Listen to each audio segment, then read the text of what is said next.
Hey guys, just I thought I'd do a short video and take a look at one of the PlayStation 2's most interesting accessories.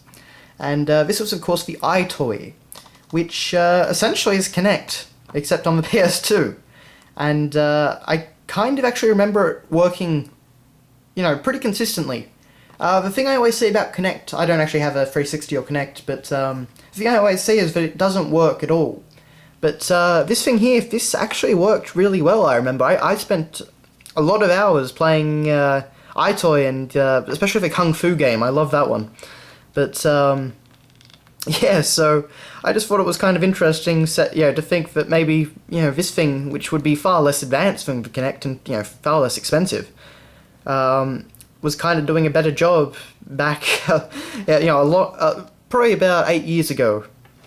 So, Anyway, so looking at the device, we just got the Eyetoy logo up there, PlayStation 2 logo there, and of course we have the lens there. I'm not sure what the two other little white circles are for. I guess they might be tracking sensors or something. The big thing was, of course, you needed plenty of room. You mostly needed to stand up, but it wasn't nearly as picky as Kinect. You could just, as long as you were in the frame, it would detect movement. And it would register movements as hits or misses. So it was a lot of fun. It just connected into the PS2 with a standard USB port, as you can see. Aside from that, the device itself isn't too interesting. Just kind of sat on your TV. And of course, it came with Eyetoy Play, which was I think it was a first-party title anyway. It says down there Sony Computer Entertainment, so I'm imagining it was a first-party title.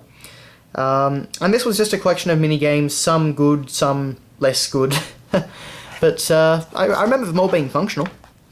I haven't played it in a long time. I'm not even sure if my Eyetoy would still work. It's been in a drawer for a while, but get up and play. 12 crazy games, all controlled by your body movements. The interesting thing, though, is I don't remember this making nearly as much of a splash as something like Kinect. I don't remember people talking about it a whole lot. It just kind of... It was there, it was a neat little accessory, and then we all moved on. Which is kind of interesting. PS3, when it launched, had Eye of Judgment, and that came with the PlayStation Eye, which is essentially the same thing. And we've seen some random kids stuff with that, but never a whole lot. Oh, and of course, the Move uses it as well. So, yeah. Anyway. Inside, we have the little disc, of course, with the little strange monkey sitting on the logo. And actually a surprisingly thick manual for something like this. And it's all in full colour. So we get introduced to our cool characters. So we've got Dex. This boy only likes two things, football and music. He's a typical boy who isn't shy about showing his skills. Yeah. We've got Toro, who's a real sci-fi fan. Vernon Bock, that guy up there, who's a bit of a hard nut when it comes to beating the oil out of his big robo bro, but don't let it... Yeah. You can kind of get what they were going for. This is just kind of trying to be hip to the kids in early 2000, I guess. Regardless. So it explains how you use the systems and that sort of thing, and as you can see, it really was just Kinect. So, yeah, but you had to stand inside the outline, used your hands to control the menus. I think the menus were actually the most fiddly part of it. They could kind of mess you up, like I often see on Kinect games. But, yeah. So, different things. So, I think there was a dancing game, and there's the Kung Fu game, that's what I like. So you wave your arms around to beat back guys from hitting you. Wishy-washy, so you had to wash a screen over and over by doing a rubbing motion. Keep up, so you had to keep a football in the air. Or soccer for the Americans. Boxing chump, so you box a robot. As you can see, the kid looks kind of bored though, I don't really know why. Oh, and you have a boxing granny down there.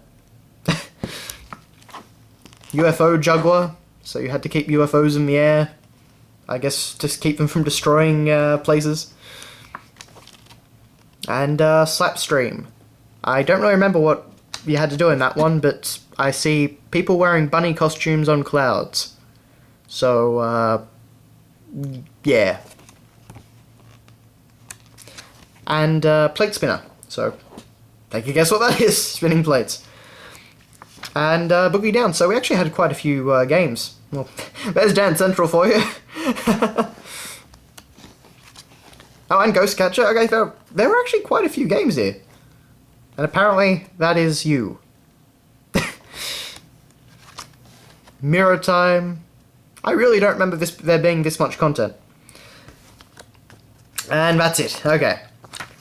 So yeah, lots of content for Eyetoy Play, and you know, some of it was pretty junky, but there was a lot of fun stuff there. So that has been your look at the Eyetoy and Eyetoy Play. You know, good job, Eyetoy. Good job. You were doing what Microsoft and you know, Sony are now doing back in 2004.